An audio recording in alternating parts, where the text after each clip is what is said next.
My boss passed me over for a promotion I'd spent 3 years earning and gave it to his secret girlfriend who had been with the company for 4 months. But what happened 6 weeks later? He came crawling to my desk, literally begging me to save his career. And I had a choice to make that would change everything. Before I tell you how this absolute disaster unfolded, do me a quick favor. Hit that like button and subscribe to the channel if you haven't already. Drop a comment below telling me what you would have done in my situation. Trust me, you're going to have opinions on this one. Now, let me take you back to where it all began. I started working at Meridian Financial Solutions right out of college, fresh-faced, eager, and genuinely believing that hard work would be rewarded. For 11 years, I poured everything I had into that company. I was the guy who stayed late to fix other people's mistakes. I was the one who volunteered for the projects nobody else wanted.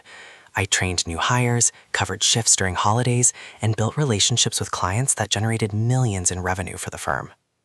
Our office was located on the 14th floor of a glass tower in downtown Chicago, the kind of place with expensive artwork in the lobby and coffee that actually tasted good. But behind that polished exterior, the politics were cutthroat, and nobody played those games better than Marcus Webb, my department director.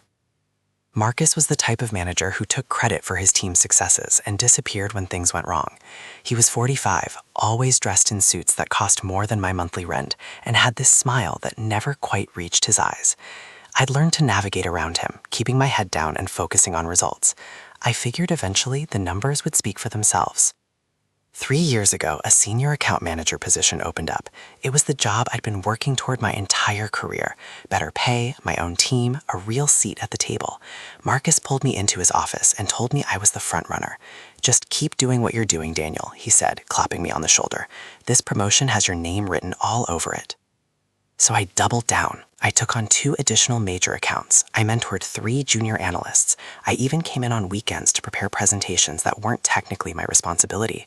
My wife Sarah started joking that she saw more of my office chair than she saw of me, but I promised her it would be worth it. Just a few more months and everything would change. Then Vanessa Chen arrived. She transferred from our Boston office in March, supposedly to help with a temporary overflow of accounts. From day one, something felt off. She was maybe 28, always dressed like she was heading to a cocktail party instead of a financial services firm, and she spent an unusual amount of time in Marcus's office with the door closed. I tried not to pay attention. Office gossip wasn't my thing. But then I started noticing things that were harder to ignore. Vanessa leaving early while the rest of us worked overtime. Vanessa getting assigned to the easiest accounts with the biggest commission potential. Vanessa laughing a little too hard at Marcus's jokes during team meetings. My coworker and friend, Ravi, pulled me aside one afternoon in the break room.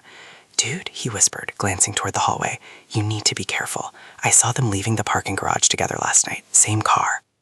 I shook my head. "That's probably nothing. Maybe they were carpooling." Ravi gave me a look that said I was being naive. "Daniel, I've been here 8 years. I know how this place works. Just watch your back, okay?" The Monday I'll never forget came in early June. I walked into the office expecting a normal start to the week.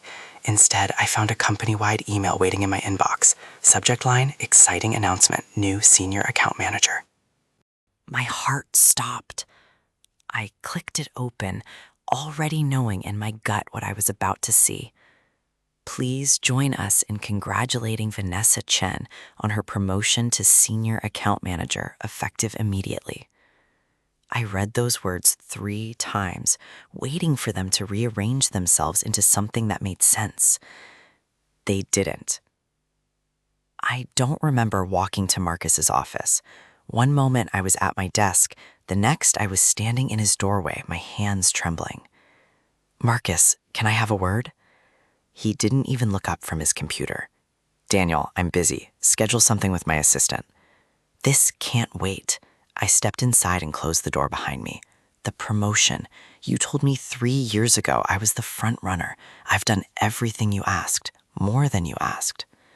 Marcus finally met my eyes, and there was no warmth there. The landscape changed. Vanessa brings a fresh perspective. Sometimes we need new blood to innovate. "She's been here 4 months. My voice cracked with disbelief. 4 months, Marcus. I've given this company 11 years. His expression hardened. "I'd be careful about your tone, Daniel. Vanessa was the right choice. If you can't accept that, perhaps Meridian isn't the right fit for you anymore. I walked out of that office feeling like I'd been punched in the stomach. The next few weeks were a blur of humiliation. Watching Vanessa move into the corner office I'd been dreaming about, seeing her at meetings where she clearly had no idea what she was talking about, answering her questions about accounts and processes because nobody else had trained her. But I stayed. I had a mortgage, 2 kids starting school, and responsibilities that didn't care about my bruised ego.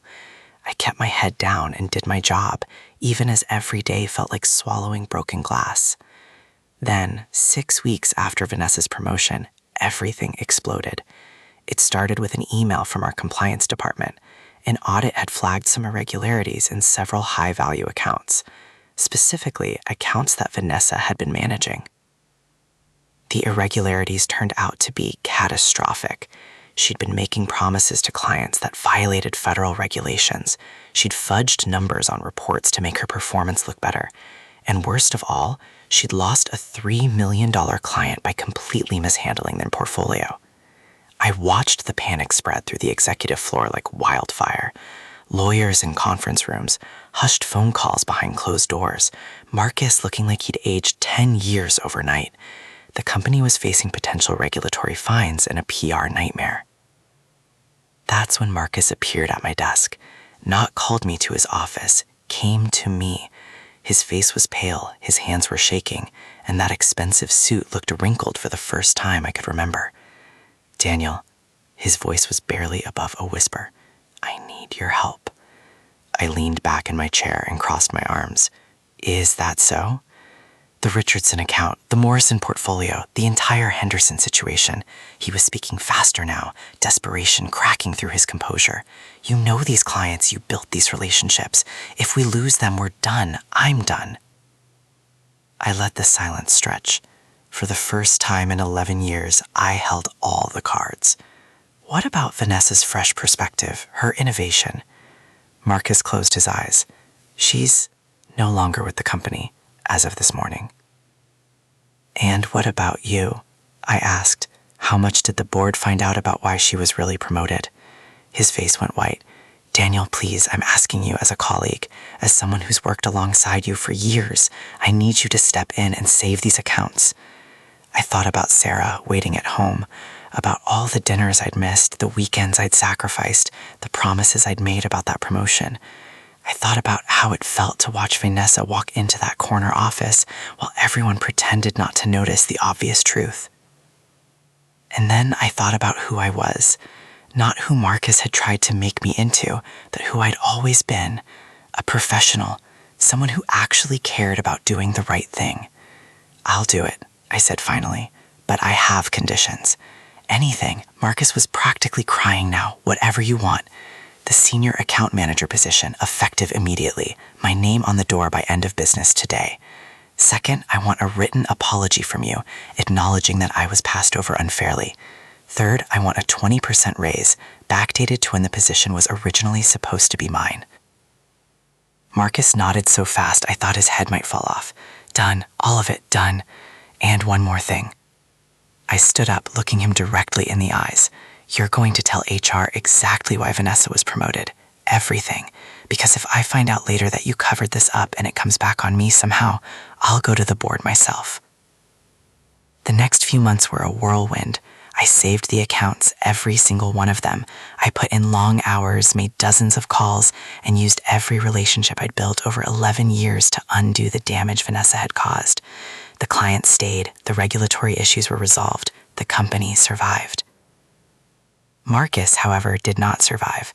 The HR investigation uncovered not just the relationship with Vanessa, but a pattern of favoritism and policy violations going back years. He was terminated in August, walked out of the building by security with a cardboard box of his belongings.